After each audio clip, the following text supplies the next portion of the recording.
हमें कोई कमजोर ना आके, और मैं कोई अलग नहीं हूँ, कोई कमजोर भी नहीं हूँ। राजद और जदयू के लिए जो लगातार पप्पू यादव खड़ा रहा, अब दूसरे मीटिंग में भी आपने हमको नहीं बुलाया। चलिए कोई बात नहीं, कि कांग्रेस को मेरे लिए तय कर लेनी चाहिए क्या मैं महागठबंधन का हिस्सा रहूंगा या नहीं रहूंगा।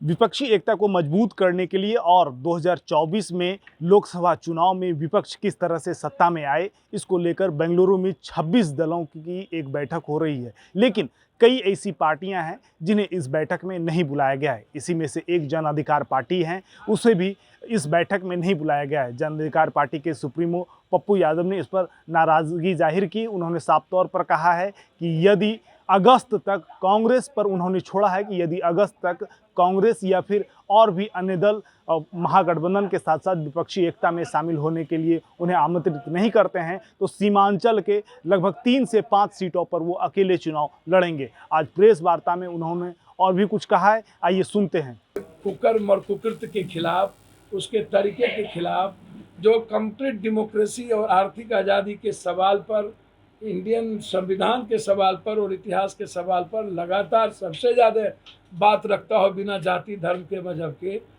आखिर क्या कारण है कि जब मैंने कई बार लालू जी से भी हम मिले और तब भी ये बात हुई कि तेजस्वी जी बैठेंगे करेंगे, आखिर कौन क्या कारण है। मैंने कई बार कहा कि ये चुनाव 2025 का नहीं है।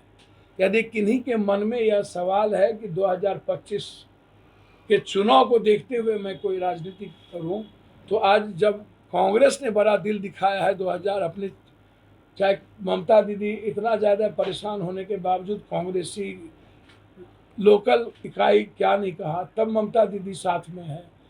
लोकल इकाई दिल्ली की क्या नहीं कहा, तब उन्होंने बड़ा दिल दिखाया अरविंद केजरीवाल जी को।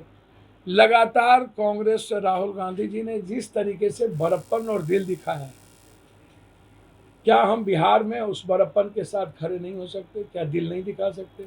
जबकि मैंने कई बार नीतीश जी को अपना प्रयास किया कि हमारे नेता भी प्रयास किए, हमारे लोग भी प्रयास किए कि हम लोग चाहते हैं कि आपको जो अच्छा लगे, जिस रूप में अच्छा लगे, हम लोग चाहते हैं महागठबंधन का हिस्सा हों। आप राजा है, तय आपको करना है, आपको जरूरत है किसकी की नहीं है। वैसे तो मैं लगातार बिहार के हर जगह, हर क्षेत्र में, हर घर में हूँ। मैं लगातार, यदि इंडिविजुअल आप लीडरशिप की बात और किसी की करिएगा तो इंडिविजुअल व्यक्ति, आज पप्पू यादव पर कोई जाति का ठप्पा नहीं है, पप्पू यादव पर हिंदू मुसलमान का ठप्पा नहीं है, बेईमानों का ठप्पा नहीं है, पप्पू यादव पर किसी भी तरह के आवाज़ देने से पीछे हटने का ठप्पा नहीं है। तो मैं लगातार कोशिश सीमांचल से लेकर मिथिलांचल के 5 सीटों पर, आज नहीं 1 सालों से लगातार मेरा प्रयास जारी है कि मैं इसको कैसे मजबूत करूं और कोशिश सीमांचल मिथिलांचल में सभी जाति को कैसे लाऊं। और मेरा ये प्रयास रहा है कि इस हर जाति को एक साथ लाने का प्रयास मैं लगातार किया। मेरा जो कैरेक्टर रहा है, मेरा जो वे रहा है, तरीका रहा है, उसमें मैंने हमेशा कोशिश की कि सबको साथ लेके चलें और एक कैरेक्टर के साथ जिए।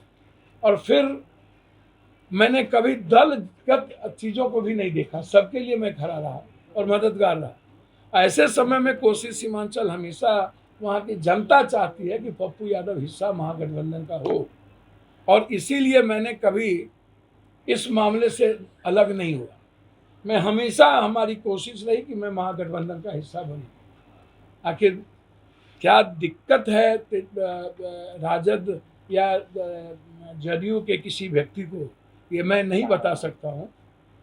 मैंने हमेशा कहा है, दोबारा मीटिंग जिसमें 26 अन्य पार्टियों को भी जोड़ा गया, अच्छी बातें हैं। और मैं आज भी कह रहा हूँ, मैं लगातार 5 सीटों पर अपना प्रयासरत हूँ। मैं 5 सीटों पर तैयारी में लगातार कर रहा हूँ, लेकिन महागठबंधन के हिस्सा बनने में उनके विचारों के साथ मैं खड़ा रहा।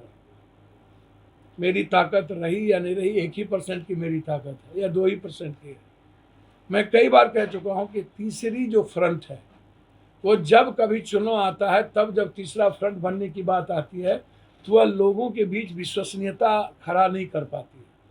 हम तीसरे फ्रंट बनाते हैं, फिर बिखर जाते हैं और फिर 5 साल साथ नहीं रहते हैं, फिर एक साथ मुद्दों पर काम नहीं करते हैं। तो ये तीसरा फ्रंट है। मैं किसी तीसरे फ्रंट की ताकत को कमज़ोर नहीं कर सकता हूँ। बसपा की अपनी ताकत है, AIMM की छोटी ताकत है, या AIMM का बिल्कुल है। बीजेपी समझती है इसी नफरत से उसकी पार्टी जिंदा रहेगी, AIMM भी समझती है मेरी इसी आइडियोलॉजी से मेरी पार्टी जिंदा रहेगी। और बीजेपी को जब अब मुसलमान अछूत नहीं लगता है, सब एक लगता है चुनाव 24 में जीतने के लिए, तो फिर राजद और जदयू के लिए जो लगातार पप्पू यादव खड़ा रहा, हम अब दूसरे मीटिंग में भी आपने हमको नहीं बुलाया, चलिए कोई बात नहीं है, आपने नहीं बुलाया, आज तक मैंने बात करने का प्रयास किया, कोई बात नहीं, और भी प्रयास हम करेंगे। हम चाहेंगे कि अगस्त तक हम लगातार इस प्रयास को रखें, हमें कोई कमजोर ना आके, और मैं कोई अलग नहीं हूँ, कोई कमजोर भी नहीं हूँ, बस मेरी कमजोरी जनता है, इसीलिए मैं महागठबंधन का हिस्सा बनना चाहता हूँ। आप महागठबंधन, एक मिनट, मेरी कमजोरी जनता है, क्योंकि मैं जनता से हूँ और हर घर से जुड़ा हुआ हूँ, और सीमांचल, कोसी, मधेपुरा, पूर्णिया, खगड़िया, सहरसा, सीतामढ़ी हो या मधुबनी हो या दरभंगा हो, इस इलाके के लोग चाहते हैं कि पप्पू यादव इस देश को बचाए, पप्पू यादव इस देश की संविधान और लोकतंत्र को बचाए।